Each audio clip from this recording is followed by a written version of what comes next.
आणि तर थेट जाऊया, चंद्रशेखर बावनकुळे बोलतायत। राज्याचे मुख्यमंत्री माननीय देवेंद्र फडणवीसजी यांनी मला अमरावती जिल्ह्याचा पालकमंत्री म्हणून जबाबदारी दिली आहे। मी आज प्रथम प्रवास पालकमंत्री पदाचा करतो आहे। महिन्याचे किमान 3 ते 4 दिवस मी अमरावती जिल्ह्याच्या प्रवासात असणार आहे। अमरावती जिल्ह्याची एकंदरीत भौगोलिक परिस्थिती, सामाजिक परिस्थिती, संस्कार, सांस्कृतिक, धार्मिक परंपरा, मेळघाट सारखा आदिवासी भाग आणि अमरावती सारखं शहर, या संपूर्ण शहराला, ग्रामीण जिल्ह्याला महाराष्ट्राच्या आणि केंद्र सरकारच्या डबल इंजिन सरकारच्या सर्वच योजना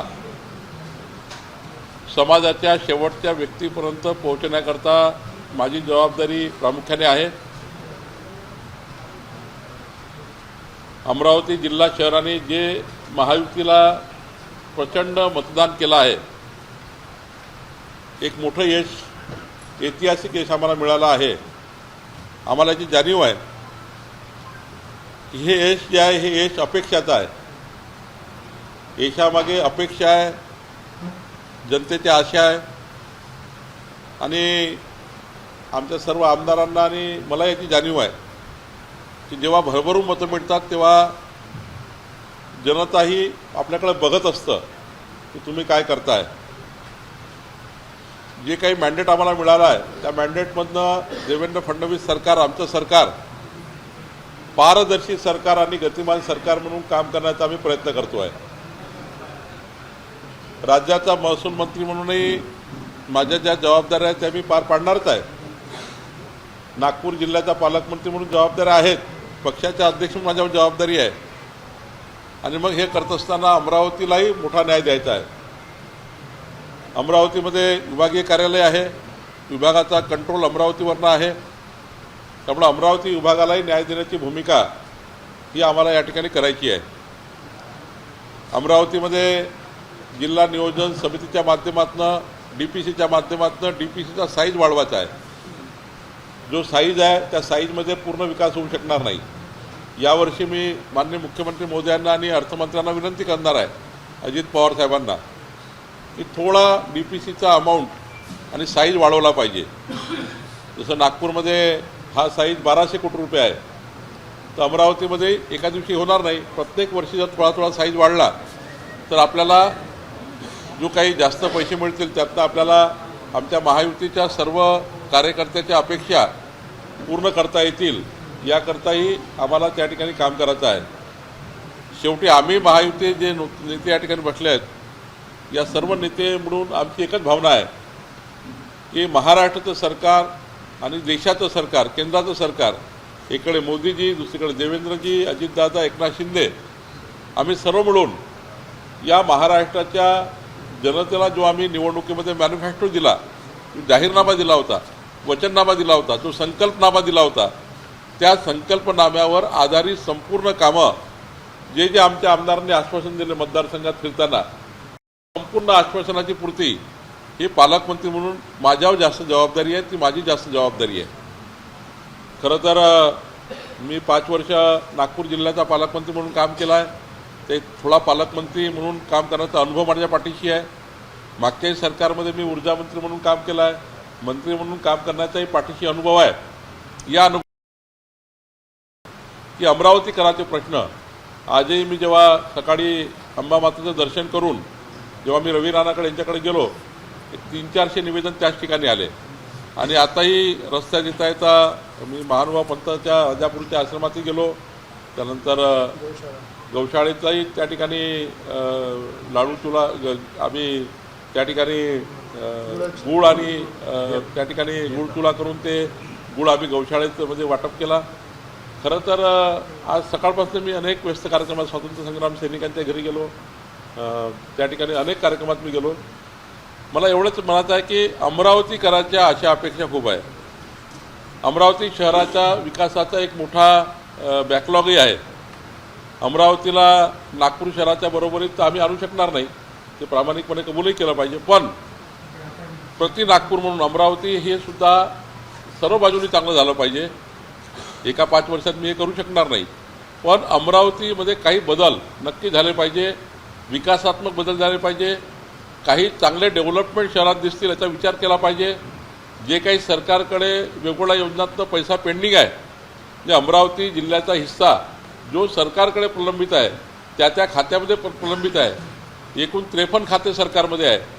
53 खात्यामध्ये जो पैसा अमरावती सरकारचा प्रलंबित आहे तो पैसा आणून देण्याकरता जबाबदारी पालकमंत्री म्हणून माझी आहे. मी ब्रिज आहे.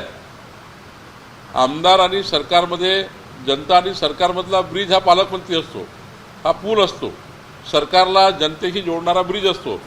आणि पालकमंत्री म्हणजे प्रत्येक व्यक्तीच्या कुटुंबाच्या जीवाचं रक्षण करणे, प्रत्येक कुटुंबाच्या जीवाचं रक्षण करणे, त्या कुटुंबाच्या मालमत्तेचं रक्षण करणे ही जबाबदारी पालकमंत्री माझी आहे.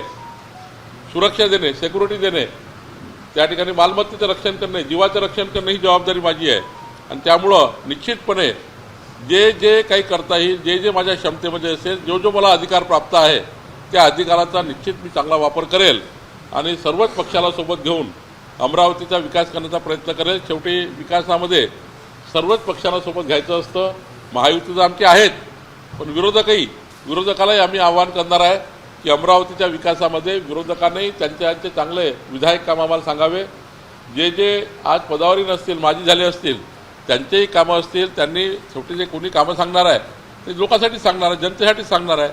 त्यामुळे काही लोक माजी झाले आहेत, त्यांचे काही विषय असतील, आमच्या आमदार तर काम करणारच आहे, पण काही लोकांजवळ अशा इतके वर्ष आपण काम करतो, त्यांच्याकडे काही कल्पना असतील, त्यांच्याकडे काही सूचना असतील, तर विधायक सूचना, विकासाच्या सूचना, आंदोलनं, एज्युटेशन न करण्यापेक्षा जर सरकार ऐकून घ्यायला तयार आहे, पालकमंत्री म्हणून मी ऐकून घ्यायला तयार आहे, कुठल्याही घटनेला समोर जायला तयार आहे, अशावेळी मात्र विरोधकांनी कुठल्याही पद्धतीने आंदोलनच करून काही होणार नाही. तर या जिल्ह्याचा पालकमंत्री म्हणून त्यांचंही मी ऐकून घेण्याच्या मनस्थितीमध्ये राहील आणि त्यांचं म्हणणं ऐकून पुढे जाण्याचाही मी प्रयत्न करेल.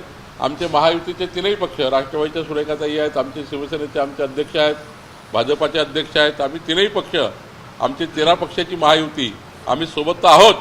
पुढच्या काळात आम्हाला स्थानिक स्वराज्य संस्थेलाही समोर जायचं आहे. आमच्या आता 2025मध्ये कार्यकर्त्यांच्या निवडणुकीचं वर्ष आहे. आता नेत्याच्या निवडणुकीचं वर्ष संपलं आहे 2024.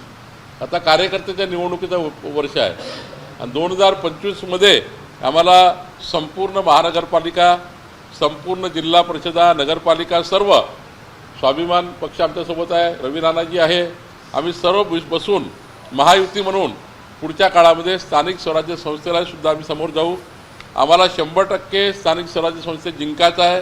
कारण केंद्रात आपलं सरकार आहे, राज्यात आपलं सरकार आहे. डबल इंजिन सरकार जे योजना पाठवणार आहे ते महानगरपालिका आणि जिल्हा परिषदच्या माध्यमातूनच समाजापर्यंत जाणार आहे. शेवटी तिसरा जो महत्त्वाचा स्तंभ आहे ती महानगरपालिका आहे, तिसरा स्तंभ जिल्हा परिषद आहे. आणि त्यामुळे केंद्र सरकार, राज्य सरकारच्या योजना इम्प्लिमेंट करणारी एजन्सी ही कॉर्पोरेशन आणि जिल्हा परिषद असल्यामुळं या एजन्सी आम्हीसुद्धा, आमचे कार्यकर्ते चांगल्या पद्धतीने लढतील आणि आम्ही महायुती म्हणून या ठिकाणी आम्ही सर्व मिळून या स्थानिक स्वराज्य संस्थेमध्ये सुद्धा चांगला विजय आम्हाला मिळेल. जर विकासाच्या कामाला आम्ही योग्य पद्धतीने केलं आणि आमच्या आमदारांनी बरोबर त्या ठिकाणी योजनाबद्ध पद्धतीने विकासात्मक कामं केले तर आम्ही 100% आम्ही अमरावतीच्या विकासाला समोर जाऊ. मला विश्वास आहे आई महालक्ष्मी जगदंबा अंबाबाई आमच्या प्रयत्नाला यश देईल आणि आम्हाला आशीर्वाद देईल आणि त्यांच्या अंबाबाईच्या आशीर्वादातून आम्ही या ठिकाणी या अमरावती जिल्ह्याचा विकास करण्याचा प्रयत्न करू.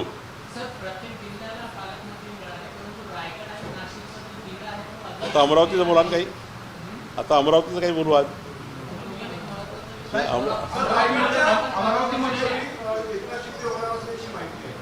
आज अमरावतीचं काही बोलता येईल का? अमरावतीमध्ये खूप प्रकल्प रखडलेले आहेत. चिखलदराचा जो प्रकल्प आहे सिडकोचा, ज्यावेळेस फडणवीस साहेब स्वतः सीएम होते त्यावेळेस त्यांनी तो प्रकल्प सुरुवात केली होती त्यावेळेस त्यांनी 1500 कोटी रुपये देण्याचं पण म्हटलं होतं. पण आज 20 वर्ष झाले, 15 वर्ष झाले, त्या सिडको प्रकल्पामध्ये काही नीट पण नाही हल्ली. मी लक्ष घालतो. मी आता सांगितलं की मी आज कलेक्टरकडे 2 तास कमिशनर मी आज संपूर्ण आढावा घेणार आहे. कुठले प्रकल्प थांबले आहे, कुठले प्रकल्प राहिले, चिखलदऱ्याचा सुद्धा मी आज आढावा घेईन. साहेब, आपल्यात क्षमता होती म्हणून आपल्याला अमरावती जिल्ह्याचं पालकमंत्रीपद मिळालेलं आहे. काय आपल्यात क्षमता आहे म्हणून आपल्याला अमरावती जिल्ह्याचं पालकमंत्रीपद मिळालेलं आहे. परंतु येत्या या काही वर्षात आपण या जिल्ह्याचे पालक म्हणून शासनाकडून किती हजार कोटी आणणार याचा काही आपल्याकडे ब्ल्यूप्रिंट आहे का? मी अजून अमरावती जिल्हा शहराच्या विकासाची ब्ल्यूप्रिंट तयार करली नाही आहे. पण मी आज विभागीय आयुक्त आणि कलेक्टरकडे बसून व्यवस्थित जी मागणी आहे जनतेची त्या मागणीवर पूर्ण काम करणार आहे.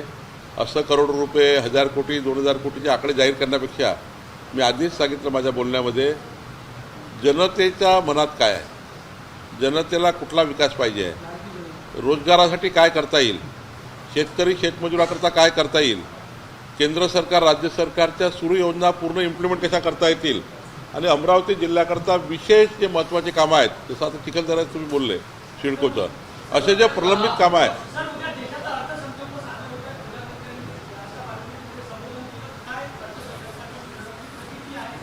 अर्थसंकल्प उद्या येईल. मला असं वाटतं की महाराष्ट्राकरता, देशाकरता उत्कृष्ट अर्थसंकल्प आमचं केंद्राचं सरकार देईल, मोदी देतील, आमच्या निर्मला सीतारामन देतील. शेवटी आपण अर्थसंकल्पापूर्वी तर अर्थसंकल्पात काय येणार आहे माहिती नसतं. पण आपण आशा करू की महाराष्ट्र हा अर्थसंकल्पात चांगल्या पद्धतीने समोर गेला दिसेल. तुम्ही गेले अजून बीडवर, अमरावती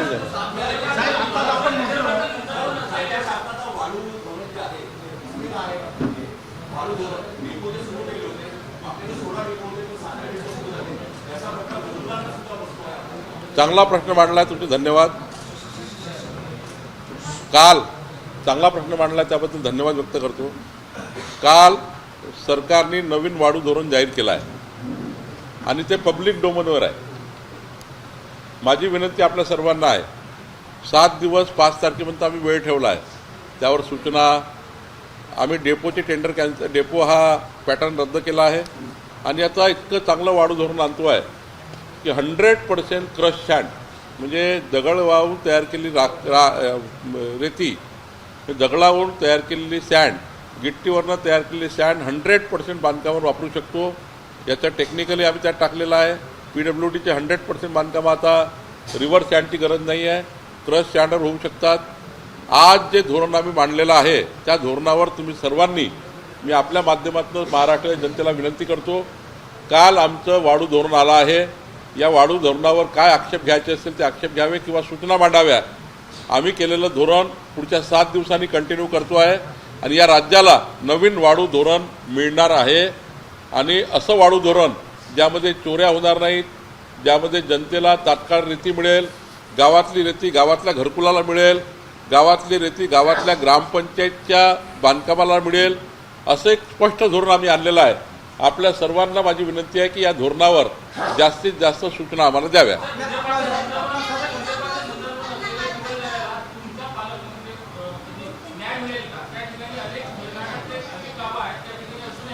पुढच्या दौऱ्यात मी मेळघाटामध्ये आणि चिखलदऱ्याला मुक्कामी आहे. पुढच्या दौऱ्यात जो 8-10 दिवसांचा दौरा आहे त्यावेळेस मी चिखलदऱ्याला मुक्काम करणार आहे, मेळघाटमध्ये जाणार आहे आणि तिथूनही त्या ठिकाणी तुम्ही जो प्रश्न मांडला त्याला न्याय मिळणार आहे.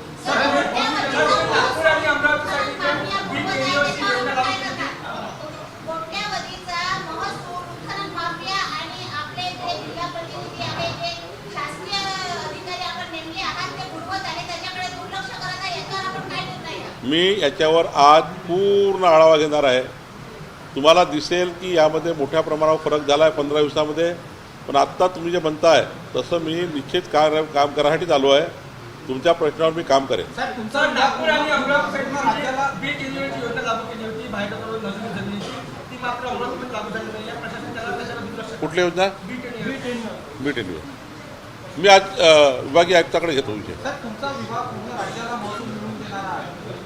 अमरावती जिल्ह्यात किती रुपयाचा, किती कोटी रुपयांचा बॅकलॉग आहे याची काही माहिती आज आपण प्रशासनाकडून घेणार हो, घेणार आहे, आज घेणार आहेत. आणि तुम्हाला माझं विभागीय आयुक्ताचं 6 वाजता संपलं, तुमच्याशी पुन्हा एकदा बोलणार आहे.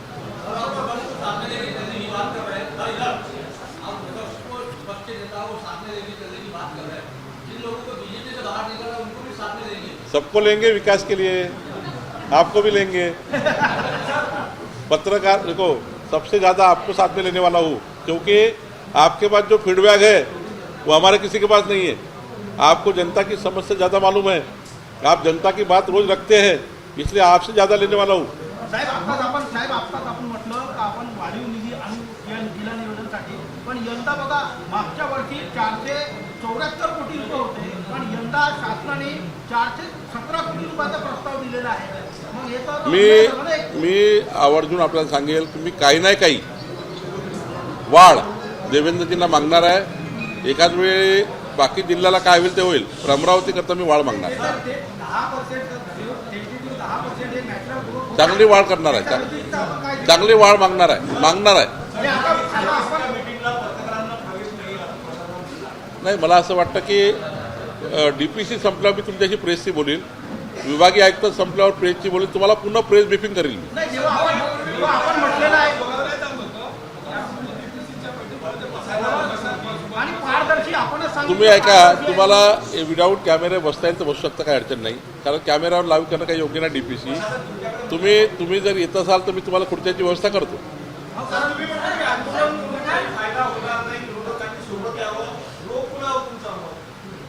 मी माझा कुणावर रोख नाही आहे.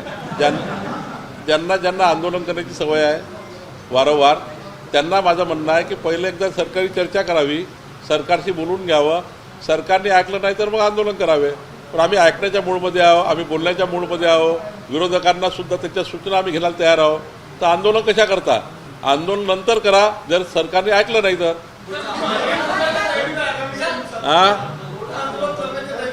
कोण तो बच्चू कडू आंदोलन करण्याची त्यांना सवय आहे, पण त्यांचं आंदोलन जर त्यांनी माझ्यापर्यंत आणलं, सरकार म्हणून मी न्याय देण्याचा प्रयत्न करीन.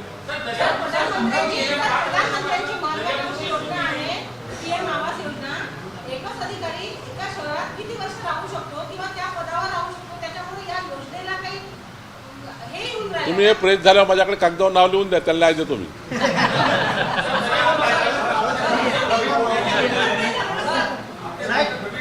अमरावती जिल्हा हा शेतकरी आत्महत्याग्रस्त जिल्हा आहे.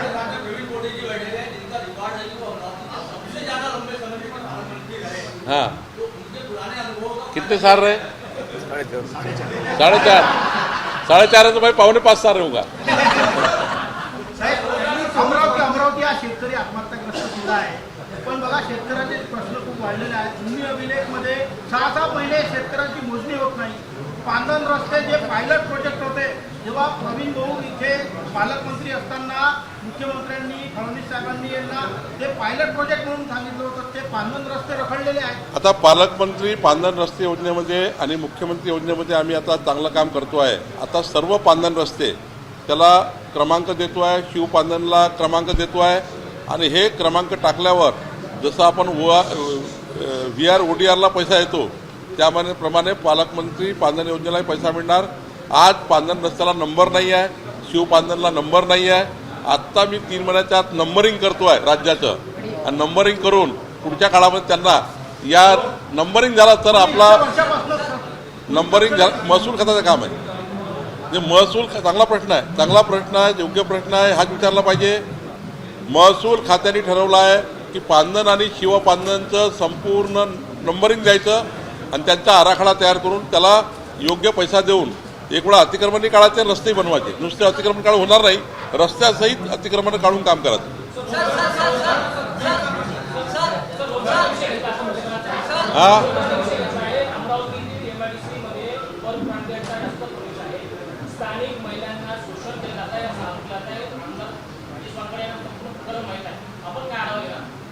आता हे या बैठकीत नाही होणार, पण पुढच्या बैठकीमध्ये मी एक दिवस मुक्कामी येणार आहे.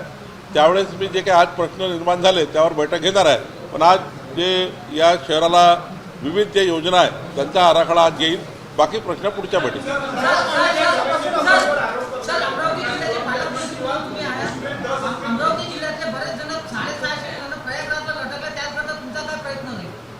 आत्ता SP शी बोललो, कलेक्टरशी बोललो, डिव्हिजन कमिशनरशी बोललो. तातडीनं त्यांना काय तिथे कम्युनिकेट करून आमचं काम चालू आहे त्यावर आम्ही लक्ष घातलं आहे.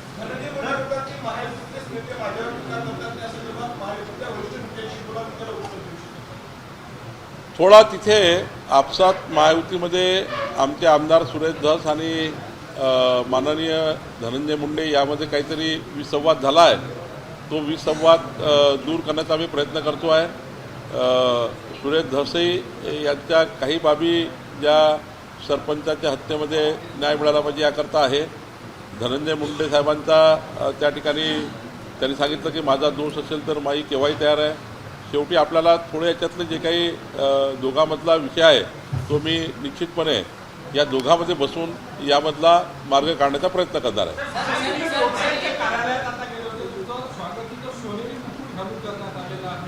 सोनेरी मुकुट नव्हता तो पितळेचा आहे.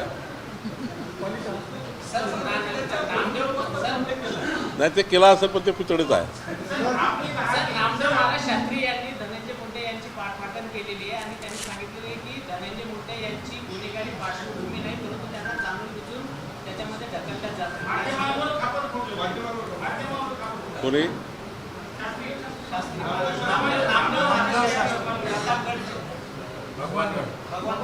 काय म्हटलं की धनंजय मुंडे यांची पाठराखण केलेली आहे आणि धनंजय मुंडे हे गुन्हेगारी पार्श्वभूमीचे नाही त्यांना जाणून गुन्हेगारी पार्श्वभूमी ढकलण्याचा प्रयत्न करतात. धनंजय मुंडेंनी स्वतःही मान्य केलं की माझा 1% जरी दोष असेल आणि 0.01% जरी दोष असेल तर मी त्याला जी आमचा पक्ष सांगेल ते करेल. मंत्रिपदाबद्दल ते विचार करतील पण त्यांनी सांगितलं की माझा दोष तर दाखवा. माझ्यावर तुम्ही आरोप प्रत्यारोप करताय, माझे राजीनामे मागतायत, मला टार्गेट करतायत. त्यांनी असं म्हटलं आहे. मग ते भावनात्मक पद्धतीने म्हणताय, मनातून म्हणताय की बाबा माझा दोष तर दाखवा, मी तर समोर जायला तयार आहे. पण या केसमध्ये जोपर्यंत चार्जशीट होत नाही, जोपर्यंत तपास पूर्ण होत नाही, तपासामध्ये ज्या 3-3, 4-4 यंत्रणा त्यामध्ये काम करतात आहे त्या यंत्रणामध्ये काही भेटलं तर आपण हा निर्णय म्हणजे हा निर्णय होईल. त्यांचं म्हणणं बरोबर आहे की बाबा त्याच्यामध्ये धनंजय मुंडेचा दोषच आहे का हे तर परिसिद्ध करावं लागेल. धनंजय मुंडेंनी पहिल्याच प्रतिक्रियेमध्ये हे ऍडमिट केलेलं आहे की वाल्मिक कराड हा माझा परिचित आहे, माझ्याशी संपर्कात आहे, असे शेकडो आहे. आणखी याच्यापेक्षा काय कबुली पाहिजे शासनाला? तुम्ही माझे परिचित आहे आणि तुम्ही जर उद्या एखादा गुन्हा तुम्ही माझे परिचित आहे. कोणी परिचित असणं हा काही गुन्हा नसतो. त्यांच्यासोबत राहणारा परमनंट कार्यकर्ता जरी असेल आणि कार्यकर्त्यांनी एखादी घटना केली असेल, माझ्यासोबत 4 कार्यकर्ते आहेत, त्यांनी जर एखादी घटना केली तर माझा दोष कसा राहील? मग मी त्या कार्यकर्त्यावर ॲक्शन घेतली पाहिजे, त्या कार्यकर्त्याला सजा दिली पाहिजे, ही गोष्ट माझी आहे. पण कुणासोबत कोणी राहणे, आता तुमचे माझे संबंध आहे, याचे माझे संबंध आहे.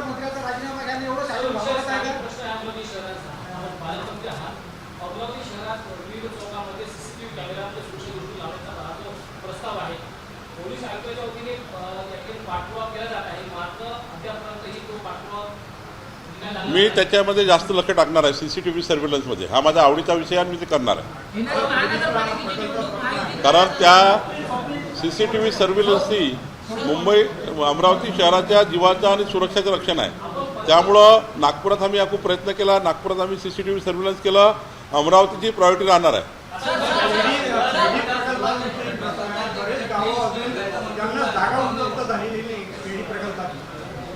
मी तर करतो ना. मी सांगितलं तुमच्या मनात काही प्रश्न असेल, माझी पत्रकार बंधूंना विनंती आहे, तुमच्या इतक्या जीवनातल्या प्रवासामध्ये तुम्हाला काही 10 प्रश्न असतील तेही मला द्या, मी त्याही प्रश्नावर काम करतो.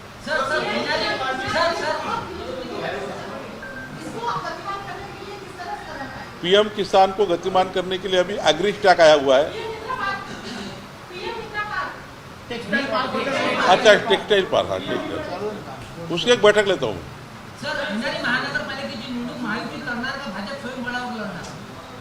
महाराष्ट्रात आम्ही असा निर्णय केला आहे, अजितदादा, एकनाथजी, मी सर्व बसलो, देवेंद्रजी, ज्या ठिकाणी स्थानिक आमचे सर्व पक्ष बसून जो निर्णय करतील, समजा अमरावतीमध्ये उद्या राष्ट्रवादी काँग्रेस, शिवसेना, स्वाभिमान, भाजपा बसून यांनी निर्णय घेतला, हा स्थानिक निर्णय आहे. स्थानिक निर्णयावर आम्ही काम करू. पण राज्य म्हणून जर विचार केला तर महायुतीमध्ये लढाच्या सूचना आहे, राज्य म्हणून विचार केला तर महायुतीमध्येच लढलं पाहिजे अशा स्पष्ट सूचना आहे. आणि जर त्या ठिकाणी जे काही कॉम्बिनेशन करायचं आहे, जे स्थानिक कॉम्बिनेशन असेल त्याच्यावरही आम्ही काम करू. 2014 ते 2019 त्याच्यातला 2.5 वर्षाचा कालावधी सोडला तर भाजपचं सरकार राज्यामध्ये आहे, तरीही अमरावती विभागामध्ये अनुशेष आहे, बॅकलॉग आहे, असं सूर तुमच्या बोलण्यात येईल. अमरावतीवर आणि अमरावती विभागाला कुठेतरी अन्याय झाला असं तुम्हाला वाटतं का?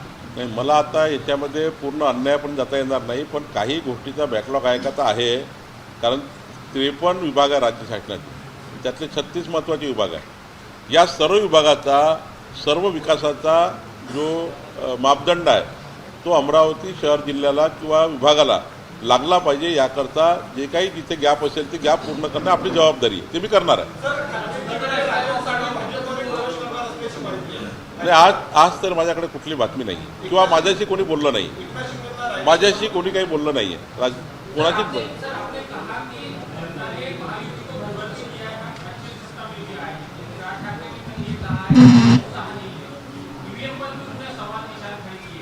देखिए भाई, राज साहब बहुत हमारे लिए आदरणीय व्यक्तिमत्व है, लेकिन राज साहब को विनती है कि ये कांग्रेस पार्टी जिस प्रकार से हार के भी सुधर नहीं रही है और हार के केवल ठिठरा फोड़ रही है ईवीएम पे. सारे चुनाव में ईवीएम लगी देश में, जहाँ जहाँ कांग्रेस पार्टी की सरकार बनी वहाँ ईवीएम अच्छी थी, अब महाराष्ट्र में खराब हो गई. मुझे लगता है कि हमने आत्मपरीक्षण करना चाहिए. जैसा हमने लोकसभा चुनाव अमरावती का हारे हम महाराष्ट्र में चुनाव हार गए, सारे चुनाव हार गए, 31 सीटें हारी हमारी. हमने ईवीएम बोला, हमने कौन सी चीज़ पर हम हारे हैं, कौन से विषय पे हम हारे हैं, इसका आकलन किया. 29 मुद्दों पे हमने काम किया, विधानसभा में 29 मुद्दों पे काम किया. हम जो चुनाव हारे, हारने से हम कुछ सीखे और सीखने से जीते. ये अपोजिशन ने करना चाहिए या अपोजिशन पार्टी के लोगों ने करना चाहिए कि भाई हार क्यों हुई है, कारण क्या है, आकलन करना चाहिए, उस पर सीखना चाहिए. सीखेंगे तो जीतेंगे आगे. वो सीखने को तैयार नहीं, हार मानने को तैयार नहीं है. मैं यही कहना चाहता हूँ कि ये राज साहब को भी मेरी विनती है कि कांग्रेस पार्टी का जो ये एजेंडा है, ईवीएम खराब हो गई है, ये एजेंडा राज साहब जैसे प्रगल्भ और उच्च विचार वाले व्यक्ति ये एजेंडा पर नहीं जाएंगे, ऐसी मेरी भावना है. मेलघाटचा एक प्रश्न आहे शेवटचा.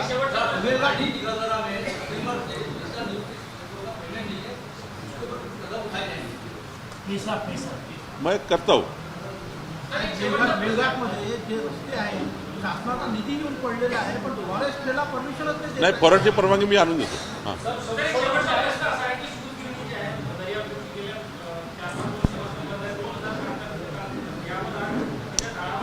मला त्यांचं निवेदन आलेलं आहे. मी केंद्र सरकारशी बोलून त्यावर मार्ग काढतोय.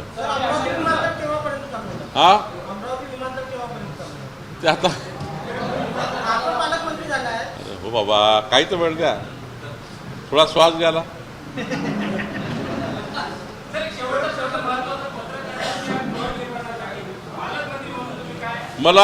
मी तुमचा जर आज अर्ज आला माझ्याकडे तर मी चांगली जागा शोधतो आपल्याकरता आणि माळा करणं, चांगले घर बांधण्याचा निर्णय करीन.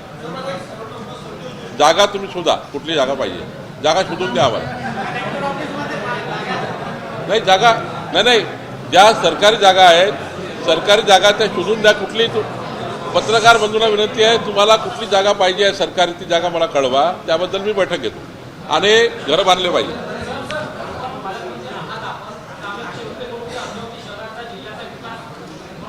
ऑफकोर्स, का नाही, 100%.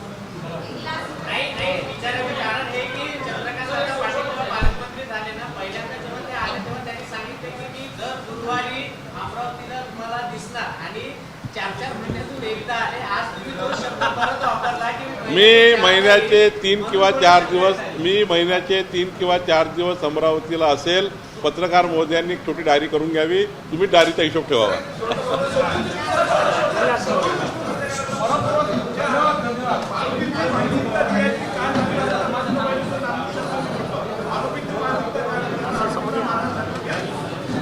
मला आता विचार. एबीपी माझा, उघडा डोळे बघा नीट.